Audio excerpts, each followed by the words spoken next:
How pathetic can some people be? Here's the thing. I went to the grocery store to get 6 items, and I had coupons for the items. I went to the grocery store to buy food, and I bought 100 hot dogs. There was a special at Rainbow's. 10 packs of hot dogs were 10 for $10. And somebody came up with that promotion, and it's obviously targeted specifically to me because Kobayashi doesn't live in the Minneapolis area. When I got to the register, I had my 6 items and the 100 hot dogs, and the cashier had the unfortunate task of telling me that my coupons didn't start till tomorrow. So I bought only 100 hot dogs. And I think he was like, well, he'll probably be back tomorrow for the rest of it. But in my head, I was like, because that's all I'll ever need.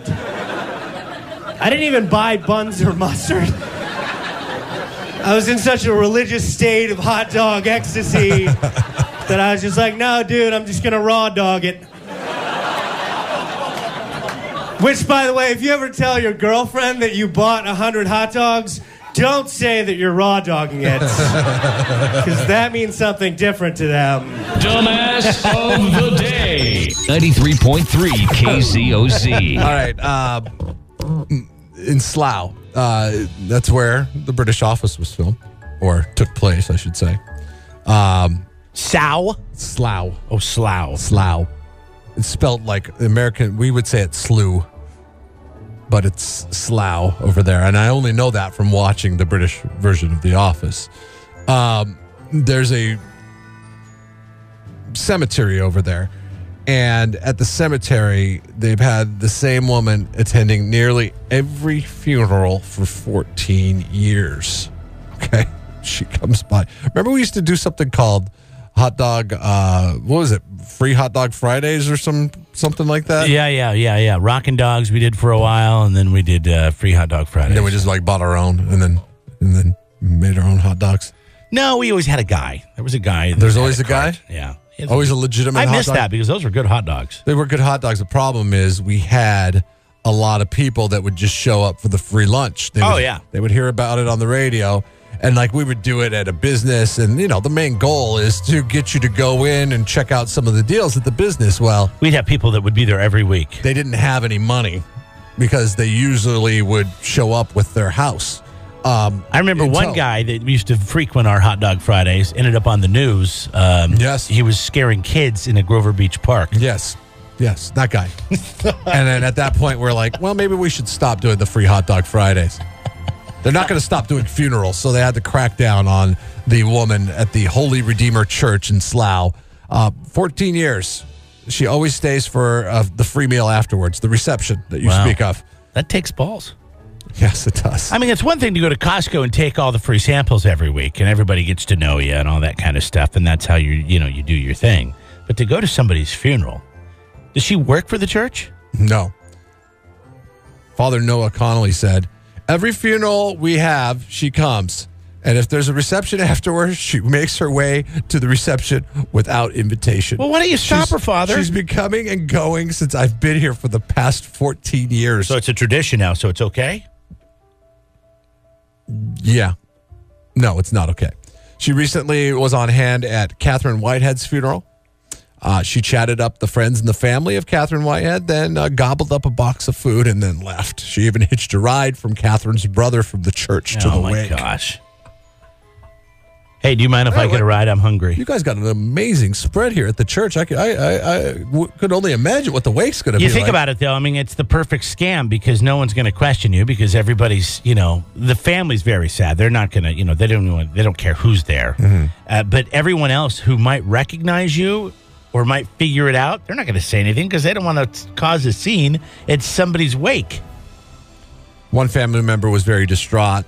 She said, she's only going when there's a cheap lunch. She intrudes on people when they are upset and sad. That is not right. So this family, Katherine Whiteheads, was the straw that broke the camel back. Hey, 14-year run. That's a pretty successful run. I mean, what are you gonna get charged for crashing a funeral? What do you call the cops and say, hey, we got a funeral crasher here? Is that a trespassing? I don't know. You invite everybody in. I don't think that's going to go over so I'm well. sure there's some kind of restraining order that comes along with this as well. Hey, get out of here! You don't know her. You don't know the deceased.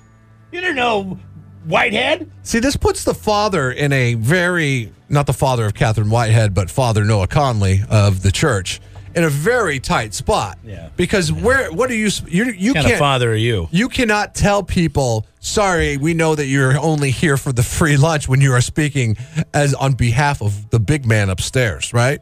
You're supposed to help out those in need. Apparently, she's those in need, but she may have been taking advantage. She's one of those in need, but she may have been taking advantage of the situation because she's been going for But he's helping her out on somebody else's dime. 14 years. Someone else's dime. Where does she eat the rest of the time? Maybe she funeral hops. Why would you eat? Maybe she goes to a different funeral every day. Why would you eat anywhere else if you're getting it for free? Have you ever had to deal with a party crasher, or have you party crashed yourself? I could never party crash. I could never either. I'd be too nervous the entire time. I can't say I could never. I think I probably have back in my younger, irresponsible years.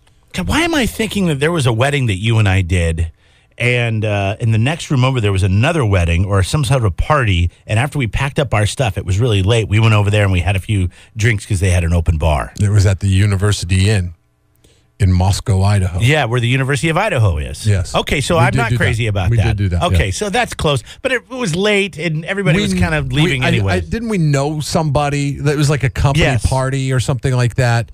And they said, hey, we're having an open bar next door. You guys should head over there. And we went over there. It wasn't like an official invite from the company, but No. somebody that we knew. They said, listen, nobody's going to know. The company's so big. Nobody's going to know. Come on over there and get some drinks. I was like, all right, cool. But I remember even then I was uneasy about it, looking around. Yeah, that's not a party if you're always watching your back. And I remember they had an open bar, and I ordered a gin and tonic because I wanted to look like I fit in. If you have the right mindset. I didn't even like gin. If you have the right mindset, like the lady that was crashing the funerals for 14 years, and you act like you've been there before, and you can do that comfortably, then you can make a nice, tidy career of it.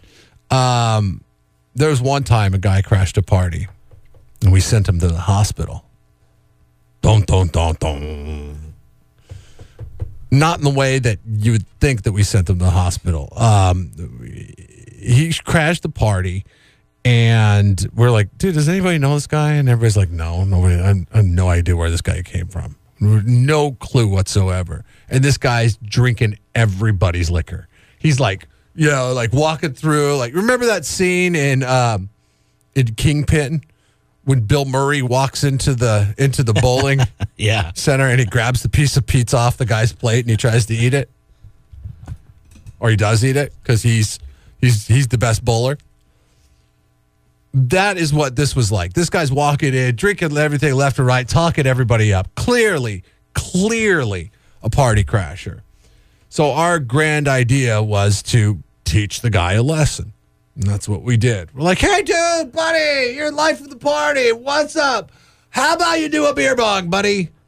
And at that point, he's like, yeah, I'll do a beer bong. So then somebody breaks out the beer bong, and everybody just starts dumping whatever they had their hands on. Ugh. Well, one of my friends was a real jerk. All right. I think he's since incarcerated, rightfully so. Because everybody's pouring their different, like the main premise of this was to not kill the guy, but to send him a message and have him throw up. I'm glad you specified that you weren't trying to kill him. Yeah. We were going to, if I was drinking, a wine cooler and my buddy was drinking a beer and my other buddy was drinking a cocktail, we were all going to dump our drinks in there.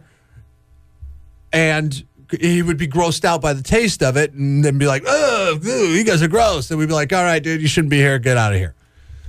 No, Chad decided to he saw us doing this. He went into the kitchen, grabbed a bottle of vodka, and dumped the bottle of vodka into the beer bong as everybody else was dumping their drinks into the beer bong. An entire bottle of vodka? Which could have some dire effects because that's like alcohol poisoning, right? Right. This is a good lesson for all you people that are lifting the beer bongs to your lips. It's that time of year. At the Cal Back to Poly. school. At Cal Poly this upcoming weekend. Make sure you know what's going into that bong. Exactly. That beer bong, yeah. So this guy, and we're like, dude, Chad, why'd you do that? He's like, oh, man, come on, it was funny. It's funny, dude. Just teach him a lesson.